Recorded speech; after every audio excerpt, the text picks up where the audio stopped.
Bonjour à toutes et à tous amis internautes de SeneNews TV maa ngi leen nuyu bu baax a baax di leen dalal jàmm ci seen plateau sur la toile info comme ñu ngeen ko tàmmee di amee saay su waxtu wi jotee ma teew fi ngir tënkale li nga xam ne moo gën a fës ci xibaar yi ñu dox ko nag ak assemblée nationale ak motion de censure bi nga xam ne waa député yi nga xam ne ñoo fare ca Benno Bokk Yaakaar moom la ñu daal di jébbal ki nga xam ne mooy le président de l'Assemblée nationale muy Amadou Mame Diop. xam ngeen ni démb ci séance plénière bi nga xam ne ñu ko doon amal foofee ca assemblée nationale Abou Mbow daal dina yëkkati woon kàddu di xamle ne dès demain maanaam tey ji ci mardi bi dina daal di dugal motion de censure boo xam ne dina daal di jéem a tas li nga xam ne mooy gouvernement wu Ousmane Sonko ginnaaw ba mu ko waxee démb nag niki tey daal dina koy def moom Abou Mbow dem na jébbal li nga xam ne mooy motion de censure bi sur la table du président Amadou Mame Diop. ba tey ñu desandi ci assemblée nationale boobu daal di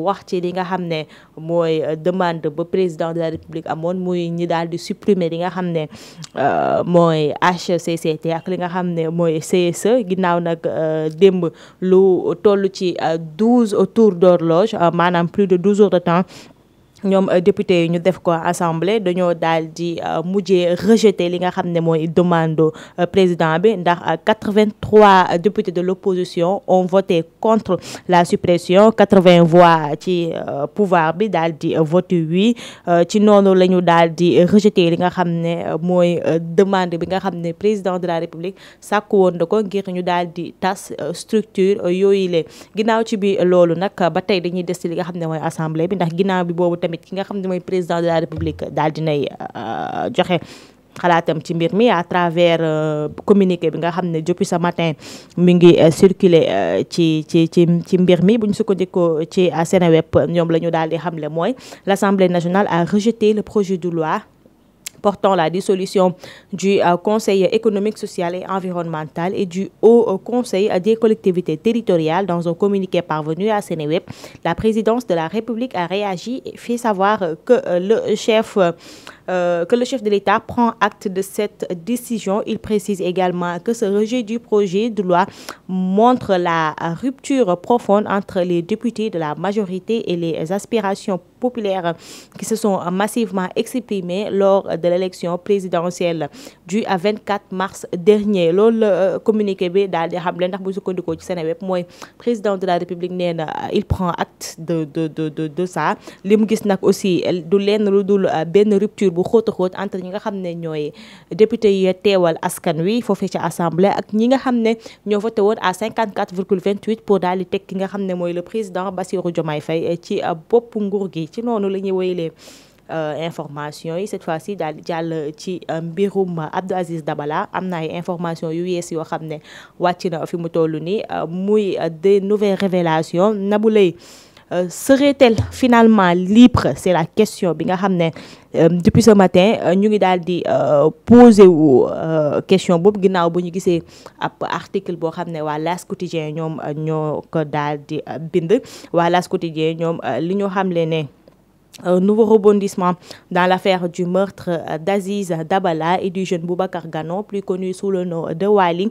Les preuves actuelles indiquent qu'un seul individu pourrait être directement responsable des meurtres, tandis que le rôle des autres suspects reste incertain. Parmi les noms mentionnés dans cette affaire figure Nabou Leye, l'ami intime d'Aziz Dabala, soupçonné de complicité. La danseuse n'a cependant pas été incriminée, rapporte L'As Quotidien, que cette information redistribue toutes les cartes quant au présumé meurtrier.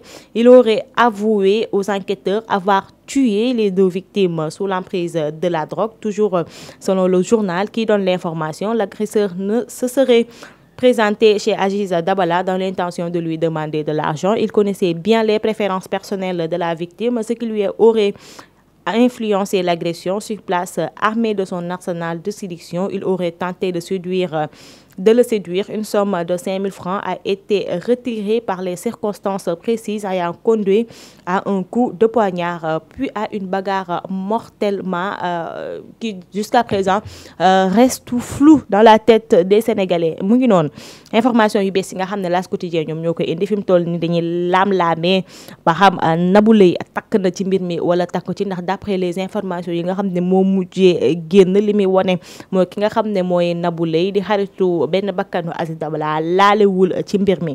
ma fàttali nag moom Nabou fi mu toll nii mi ngi camp pénal ñu daal di koy jàpp pour complicité ci bile meurtre. waaye bu ngeen buggee xam mbir mi fu muy mujjee dee la ñu topp ci suñu service premium bi pour daal di mën a xam si effectivement Nabou Leye est libéré ou pas. daw leen gaaw ngeen abonné wu ci suñu service premium bi ngir daal di mën a gis wala mën a xam sax boobee information. ñu continuer ba tey ci mbiru Nabou Leye ak meurtre bi ndax chaque jour que je fais rek am na information bi nga xam ne mooy génn. cette fois ci nag li génn mooy un supposé marabout, benn sëriñ bi nga xam ne Nabou Leye ginnaaw bu ko waa DIC woowee ci enquête bi moom Nabou dafa woowoon sëriñ bi ngir mu daal di koy dimbale ba bu mu fa demee kenn du ko téye. sëriñ boobu nag moo daal di génn à travers benn audio di expliquer comment les choses se sont passées. audio bi nag fu ngeen ko bëggee déglu daw leen gaaw ngeen dem ci suñu buzz di ngeen daal di mën a am audio bi nag sëñ bi wax na ci lu doy waar. dem na sax ba ci di ci tudd ki nga xam ne mooy Bathie Seras ana lan moo ko dugal ci mbir mi. bu ngeen ko bëggee xam daw leen gaaw ci suñu buzz ngir daal di mën a xam information bile. ci noonu la ñuy continuer toujours avec Bathie Seras ki nga xam ne mooy rakkam nag génn na di wax ndax nee na instant bi la vie de la fille de Bathie Seras et de Nabou Leye est en danger.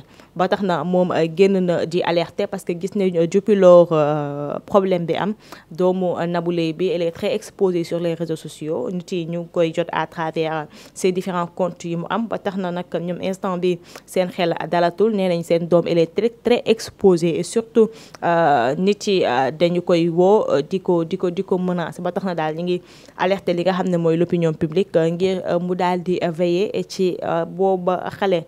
ñu daal di tëjee nag avec cette nouvelle information qui fait froid au dos muy des révélations explosives yi nga xam ne Kaliphone Sall moo ko def démb ci live bi nga xam ne mi ngi ko doon amal sur sa page TikTok. cette fois-ci nag Kaliphone dafa ñëw ci vie de couple Ahmadou Biya Sow ñu gën koo xam ci Arona Benga nga xam ne moo bokk ci Cœur brisé.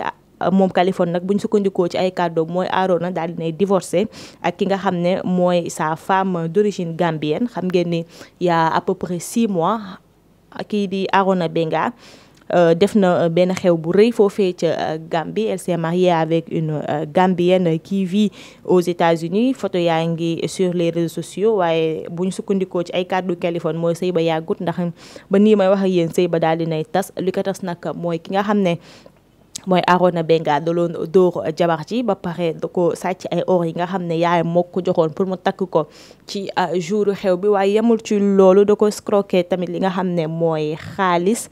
en ne pouvant plus supporter la situation nag la fille a décidé de demander le divorce. du samay wax nag waxi Kaliphone Sall la. alors bu ngeen ko bëggee gis audio bi bu ngeen bëggee dégg fi mu koy waxee daw leen gaaw ngeen daal di dem métro Dakar pour mën a déglu live Kaliphone Sall bi de manière intégrale. mi nga ko li nekkoon fi tey li fi gën a fës ci xibaar yi. ma leen jaajëfal bu baax di leen wax ne woy leen di ñu topp sur nos différentes plateformes. surtout moi je vous donne rendez-vous demain pour un autre numéro de votre émission sur la Toile Info. d'ici là portez-vous bien et passez une excellente journée. À demain.